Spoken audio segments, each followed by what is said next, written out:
I work here for Connoisseur Media. I'm an account executive for 6 radio stations now on Long Island.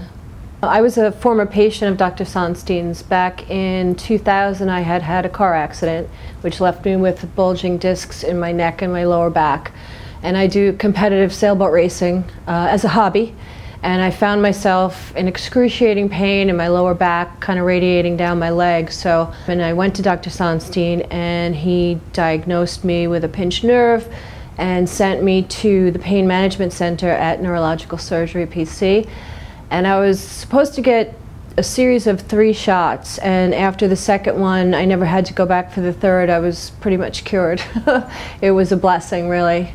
And fast forward to January of this year, I found my mother, who is an 85-year-old woman who has lymphoma, has a history of lymphoma. She was suffering for about 6 months with lower back pain, sort of similar to mine, which we all sort of thought was the same condition, where it was a pinched nerve.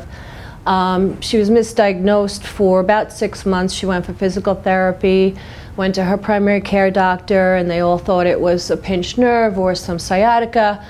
But she was in such pain that I said, let me take you to Dr. Sonstein. He did a great job with my pain, and thinking it was the same thing. So we took her to Dr. Sonstein. He did an MRI and immediately found that she had had a mass on her spine, which was the lymphoma manifesting itself in a different area. So he was very compassionate and kind and got right on the phone with her oncologist and set up an appointment for us. The staff was amazing too. I mean, just when we realized what the situation was, everybody from the receptionist to the attendees, everybody was very compassionate and kind.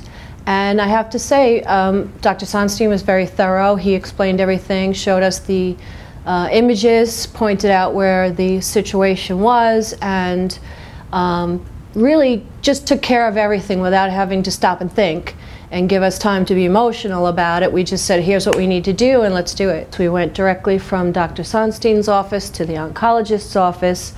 And if it wasn't for Dr. Sonstein, we may not have found that, and she would have suffered for a longer period of time, where we just had a series of radiation treatments and it took care of the situation. But I have to say that, you know, without his diagnosis, you know, who knows what would have happened and what the outcome would have been. But I was very grateful that, you know, he solved the problem and got her the help that she needed. I would say, you know, it's very important when you get an onset of a situation to have a proper diagnosis, and that's the most important thing. And I think that the doctors at Neurological Surgery are very thorough, and even though it wasn't something that he could handle, he knew exactly what we needed to do to take care of the situation.